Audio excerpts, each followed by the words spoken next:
Hi guys, ജാഫോട്ടെക്കിൻ്റെ പുതിയൊരു വീട്ടിലേക്ക് എല്ലാവരും സ്വാഗതം. അപ്പോൾ ഗൈസ്, നമ്മുടെ ഇന്നത്തെ വീഡിയോ വളരെ പ്രധാനപ്പെട്ട വീഡിയോ തന്നെയാണ്.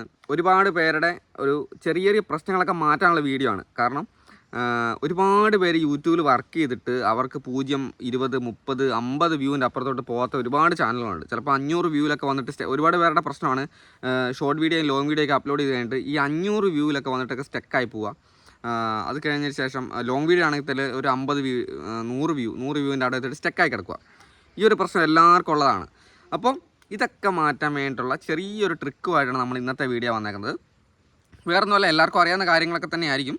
പക്ഷേ നിങ്ങളിത് ചെയ്ത് നോക്കിയിട്ട് നിങ്ങൾക്ക് സക്സസ്ഫുൾ ആകാനുള്ള ചാൻസ് ഒരു 90% ഞാൻ പറയാം.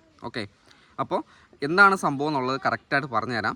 അതിന് മുമ്പ് നിങ്ങൾ നമ്മുടെ ചാനൽ കാണുന്ന ആദ്യമായിട്ടാണെന്നെങ്കിൽ നിങ്ങളൊന്ന് ചാനൽ കൊണ്ട് സബ്സ്ക്രൈബ് ചെയ്തേക്കുക. സബ്സ്ക്രൈബ് ചെയ്തിട്ട് അടുത്തുള്ള ബെല്ലൈക്കനും കൂടെ ഒന്ന് ക്ലിക്ക് ചെയ്യുക. അപ്പോൾ അടുത്തായിട്ട് നമ്മൾ അപ്ലോഡ് ചെയ്യുന്ന നിങ്ങൾക്ക് ഉപകാരമുള്ള വീഡിയോ നിങ്ങൾക്ക് കിട്ടുന്നതായിരിക്കും. ഒന്നാമത്തെ കാര്യം, നമ്മൾ സാധാരണക്കാർക്ക് മനസ്സിലാകുന്ന രീതിയിൽ ലളിതമായിട്ടുള്ള രീതിയിലാണ് കാര്യങ്ങൾ പറഞ്ഞു കൊടുക്കുന്നത്. അപ്പോൾ നിങ്ങൾക്ക് ക്ലിയർ ആയിട്ട് കാര്യം മനസ്സിലാവും. ഓക്കെ, അതായത് നമ്മളൊരു വീഡിയോ അപ്ലോഡ് ചെയ്തു. നമ്മുടെ ചാനലിൽ വീഡിയോ അപ്ലോഡ് ചെയ്തതിന് ശേഷം ആ വീഡിയോ ഒരു 100, 150 വ്യൂ അല്ലെങ്കിൽ 500, നേരത്തെ പറഞ്ഞാൽ 500 വ്യൂ ഒക്കെ പോയിട്ട് അവിടെ ഇങ്ങനെ സ്റ്റക്കായി കിടക്കുകയാണ്. പിന്നെ അതിൻ്റെ അകത്ത് നമ്മൾ ഒരു മാസം കഴിഞ്ഞ് നോക്കിയാലും ആ ഒരു വീഡിയോൻ്റെ അകത്ത് ഒരു 1, 2 വ്യൂ പോലും വരാത്തൊരവസ്ഥ വരുവാണെങ്കിൽ, അതായത് അങ്ങനെ കിടക്കുന്ന വീഡിയോ ആണെങ്കിൽ നിങ്ങൾക്ക് അതൊന്ന് അനക്കാൻ അല്ലെങ്കിൽ ആ ഒരു വീഡിയോ ഒന്ന് റീച്ചാക്കാൻ, കുറച്ചൊന്ന് വൈറലാക്കി എടുക്കാൻ വേണ്ടി നിങ്ങൾക്ക് വേറൊരു മാർഗ്ഗമുണ്ട്. അതാണ് നമ്മളിന്ന് പറയാൻ പോകുന്നത്. പലരും പല മാർഗ്ഗം പ്രയോഗിക്കലുണ്ട്. അതായത് ചില ആൾക്കാർ സ്റ്റക്കായി കിടക്കുന്ന വീഡിയോസ് വാട്സപ്പ് ഗ്രൂപ്പ് വഴിയൊക്കെ ഷെയർ ചെയ്തിട്ട് അതിനൊന്ന് റീച്ചാക്കി എടുക്കാൻ നോക്കുന്നുണ്ട്.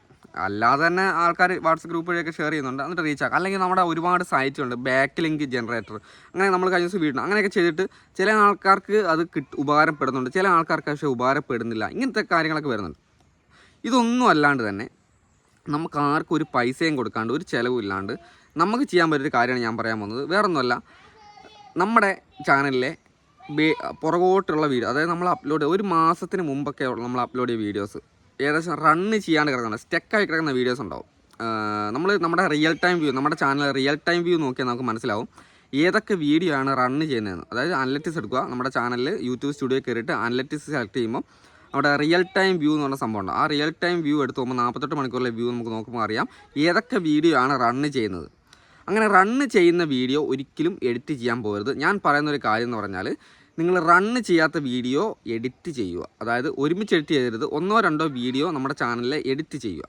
അതായത് റണ്ണ് ചെയ്യാണ്ട് കിടക്കുന്ന സ്റ്റക്കായി കിടക്കുന്ന വീഡിയോസ്, ഒരു വ്യൂ പോലും ഒരു മാസമായിട്ടും 2, 3 വ്യൂ പോലും വരാത്ത സ്റ്റക്കായി കിടക്കുന്ന, എന്നാൽ നമുക്കറിയാം അത് നല്ല കണ്ടൻറ്റാണ്, അത് ആൾക്കാർ കൂടുതൽ കാണും എന്ന് ഉറപ്പുള്ള വീഡിയോ പോയിട്ട് എഡിറ്റ് ചെയ്തതിന് ശേഷം അതിൻ്റെ തമ്പനയിൽ, ആ ഒരു വീഡിയോൻ്റെ തമ്പനയിൽ നമ്മൾ കുറച്ചും കൂടി അട്രാക്റ്റീവായിട്ടുള്ള രീതിയിൽ മാറ്റി ഒരു തമ്പനയിൽ ഉണ്ടാക്കിയതിന് ശേഷം ആ തമ്പനയിൽ കൊണ്ടുപോയി വെച്ച് കൊടുക്കുക.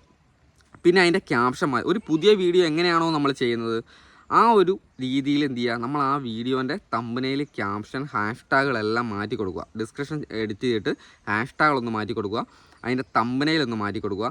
തമ്പനയിൽ എന്ന് പറയുമ്പോൾ നമ്മൾ എപ്പോഴും ചെയ്യുന്ന പോലെയല്ല, കുറച്ചും കൂടി അട്രാക്റ്റീവായിട്ടുള്ള രീതിയിൽ ആൾക്കാർ കൂടുതൽ ക്ലിക്ക് ചെയ്യുമെന്ന് തോന്നുന്നു. നമ്മൾ ആ ഒരു വീഡിയോ, നമ്മൾ പുറകോട്ടുള്ള വീഡിയോ നമുക്ക് എടുത്ത് നോക്കിയാൽ മനസ്സിലാവും. നമ്മൾ ചിലപ്പം ഓരോ ഘട്ടമായിട്ട് നമ്മൾ പുരോഗമിച്ച് മുന്നോട്ട് പോകുന്നതോടെ നമുക്കറിയാം കുറച്ചും കൂടെ ബെറ്റർ ആയിട്ട് രീതിയിൽ എന്ത് ചെയ്യണം നമുക്കറിയാം. അപ്പം പുറകിലുള്ള വീഡിയോ എഡിറ്റ് ചെയ്യുമ്പം നമുക്കത് കുറച്ചും കൂടെ അട്രാക്റ്റീവായ രീതിയിൽ ചെയ്യാൻ നമുക്ക് പറ്റും.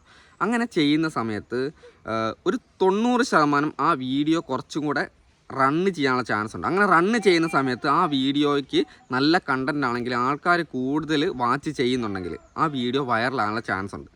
അപ്പോൾ ഈ ഒരു വിദ്യ, ഈ ഒരു സംഭവം ഏകദേശം ഞാൻ പണ്ട് ഞാൻ ഈ ചാനൽ തുടങ്ങിയ സമയത്ത് ഈ ഒരു വീഡിയോ ചെയ്തിട്ടുണ്ട്. പക്ഷേ അങ്ങനെ ആൾക്കാർക്ക് അധികം അത്ര ഇത് കിട്ടിയിട്ടില്ല. പക്ഷേ ഇപ്പം നമ്മുടെ ചാനൽ കുറച്ചും കൂടെ ഗ്രോ ആയ സമയത്ത് കുറേ കൂടുതൽ ആൾക്കാർ ഈ വീഡിയോ കാണും. അപ്പോൾ കുറേ ആൾക്കൊരു ഉപകാരം ഉണ്ടാവും. കാരണം ഇത് തമാശല്ല പറയുന്നത്, നമ്മുടെ ചാനലിലൊക്കെ ഞാൻ പരീക്ഷിച്ചുള്ള, എൻ്റെ മെയിൻ ചാനലൊക്കെ ഞാൻ പരീക്ഷിച്ചിട്ടുള്ള കാര്യമാണ്. ഉറപ്പായിട്ട് നിങ്ങൾക്കൊരു മാറ്റം ഉണ്ടാവും. കാരണം റണ്ണ് ചെയ്യുന്ന വീഡിയോ ഒരിക്കലും നമ്മൾ എഡിറ്റ് ചെയ്യാൻ പാടില്ല കേട്ടോ. അത് വേറെ കാര്യം. റണ്ണ് ചെയ്തുകൊണ്ടിരിക്കുന്ന വീഡിയോ, അതുകൊണ്ടാണ് ഞാൻ പറഞ്ഞത് റിയൽ ടൈം വ്യൂവിൻ്റെ അകത്ത് പോയി നോക്കണം. നമ്മുടെ വീഡിയോ റണ്ണ് ചെയ്യുന്ന ഏതൊക്കെ വീഡിയോ ആണോ ആ വീഡിയോ എഡിറ്റ് ചെയ്യാൻ പോകരുത്. റണ്ണ് ചെയ്തുകൊണ്ടിരിക്കുന്ന വീഡിയോ എഡിറ്റ് ചെയ്ത് കഴിഞ്ഞാൽ വീഡിയോ പിന്നെ സ്റ്റക്കായി പോകും. ഓക്കെ, അങ്ങനെ എഡിറ്റ് ചെയ്യാൻ പോകരുത്. റണ്ണ് ചെയ്യാത്ത വീഡിയോ, സ്റ്റക്കായി കിടക്കുന്ന വീഡിയോ പോയി നിങ്ങൾ അധികം വീഡിയോ എടുക്കരുത്. 2, 3 വീഡിയോ, അതിൻ്റെ അപ്പുറം എഡിറ്റ് ചെയ്യാൻ പോകരുത്. ഒരു ദിവസം 2, 3 വീഡിയോൻ്റെ അപ്പുറത്ത് പോയി എഡിറ്റ് ചെയ്യരുത്. അത് കഴിഞ്ഞിട്ട് 2 ദിവസം കഴിഞ്ഞിട്ട് നിങ്ങൾ അടുത്ത സ്റ്റക്കായി കിടക്കുന്ന വീഡിയോ എഡിറ്റ് ചെയ്യുക. നല്ല തമ്പനയിൽ ക്രിയേറ്റ് ചെയ്യുക, ആലോചിച്ചിട്ട് നല്ല തമ്പനയിൽ ക്രിയേറ്റ് ചെയ്യുക, ക്യാപ്ഷൻ കൊടുക്കുക, ഹാഷ്ടാഗുകൾ മാറ്റി കൊടുക്കുക, ബാക്കി എല്ലാ കാര്യങ്ങളും ചേഞ്ച് ചെയ്ത് ഒരു പുതിയ വീഡിയോ പോലെ പബ്ലിക് ആക്കി ഇടുക. എഡിറ്റ് ചെയ്യുക, ഈ കാര്യങ്ങളൊക്കെ മാറ്റുക, എന്നിട്ട് പബ്ലിക് ആക്കുക. ഈ ഒരു കാര്യം നിങ്ങൾ ചെയ്തിട്ട് നിങ്ങളുടെ വീഡിയോയ്ക്ക് എന്തെങ്കിലും മാറ്റം വരുന്നുണ്ടോ, സ്റ്റെക്കായി കിടക്കുന്ന വീഡിയോ എന്തെങ്കിലും മാറ്റം വരുന്നുണ്ടോ, നിങ്ങൾ ഈ ഒരു വീഡിയോ തന്നെ അടി വന്നിട്ടൊന്ന് കമൻറ്റ് ചെയ്യണം. എനിക്ക് മാറ്റം വന്നിട്ടുണ്ട്, അതുകൊണ്ടാണ് ഞാൻ നിങ്ങൾക്കും കൂടെ ഉപകാരപ്പെട്ടെന്ന് വെച്ചിട്ട് ഈ വീഡിയോ ചെയ്യുന്നത്. ഓക്കെ, അപ്പോൾ എന്തായാലും നാളത്തെ വീഡിയോ കാണാം. ബൈ.